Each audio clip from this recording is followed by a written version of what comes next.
या बुलेटिनच्या सुरुवातीला महत्त्वाची बातमी पाहूया। ठाकरे सरकारच्या काळामध्ये उपमुख्यमंत्री देवेंद्र फडणवीसांसह राज्यातील भाजपच्या प्रमुख नेत्यांना अटक करण्याची योजना आखली गेली होती, असा गंभीर आरोप मुख्यमंत्री एकनाथ शिंदेंनी एका वृत्तपत्राला दिलेल्या मुलाखतीत केलाय।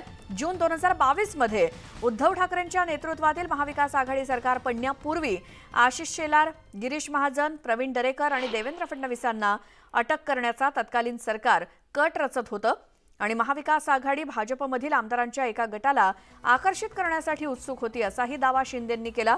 उद्धव ठाकरे यांचे मुख्यमंत्री होण्याचं स्वप्न होतं आणि महाविकास आघाडीची स्थापना हा पूर्व नियोजित कट होता। बाळासाहेबांप्रमाणे किंग मेकर होण्याऐवजी उद्धव ठाकरेंना स्वतः किंग व्हायचं होतं, असं देखील एकनाथ शिंदे म्हणाले। मी नगरविकास मंत्री असूनही मला कधीही स्वतंत्रपणे काम करू दिलं गेलं नाही।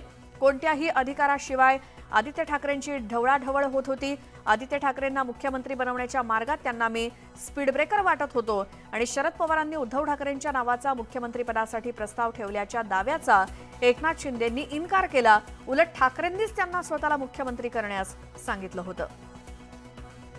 अधिक माहितीसाठी जाऊयात, आमचे प्रतिनिधी उदय जाधव आपल्या सोबत आहेत। उदय, मुख्यमंत्र्यांनी या मुलाखतीत बरेचसे मोठे खुलासे केले, त्याबद्दल काय माहिती?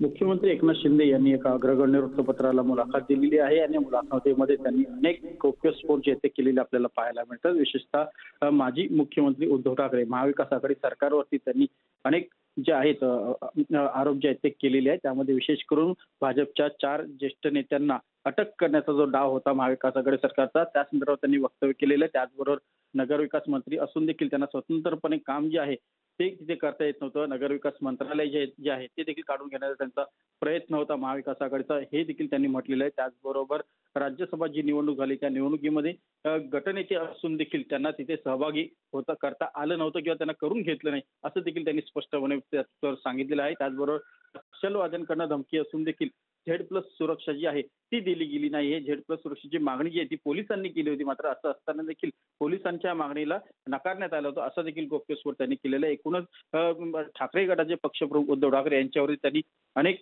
जे आहेत आरोप जे आहेत ते केलेले आपल्याला पाहायला मिळतात। त्याचबरोबर एकूण आपण पाहतोय की लोकसभाच्या निवडणुका आता सध्या सुरू आहेत। महायुतीचं एकूण जागा वाटप जे आहे त्या संदर्भात देखील त्यांनी वक्तव्य केलेलं आहे की या जागा वाटपामध्ये शिवसेनेला म्हणजे मुख्यमंत्री एकनाथ शिंदे यांच्या शिवसेनेला एकूण 16 जागा मिळतील। 48 लोकसभा मतदारसंघापैकी 16 जागांवरती शिवसेनेचे उमेदवार निवडणूक लढवतील, हे आता त्यांनी स्पष्ट केलेलं आहे। यामध्ये मुंबईच्या 3 जागांचा समावेश असल्याचं देखील त्यांनी सांगितलेलं आहे। त्यामुळे दक्षिण मुंबई, दक्षिण मध्य मुंबई आणि त्याचबरोबर उत्तर पश्चिम मुंबई या लोकसभा मतदारसंघामधून शिवसेनेचे उमेदवार जे आहेत ते निवडणूक लढवतील, हे आता स्पष्ट झालेलं। स्वतः मुख्यमंत्री एकनाथ शिंदे यांनी या संदर्भात वृत्तपत्रामध्ये माहिती दिलेली आहे। त्याचबरोबर अनेक जे आरोप जे आहेत ते गेल्या महाविकास आघाडी सरकारमध्ये जे असताना जे सुरू होते आरोप प्रत्यारोप, त्या संदर्भात देखील अनेक गौप्यस्फोट जे आहेत मुख्यमंत्री एकनाथ शिंदे यांनी या मुलाखतीमध्ये म्हटलेली आहे।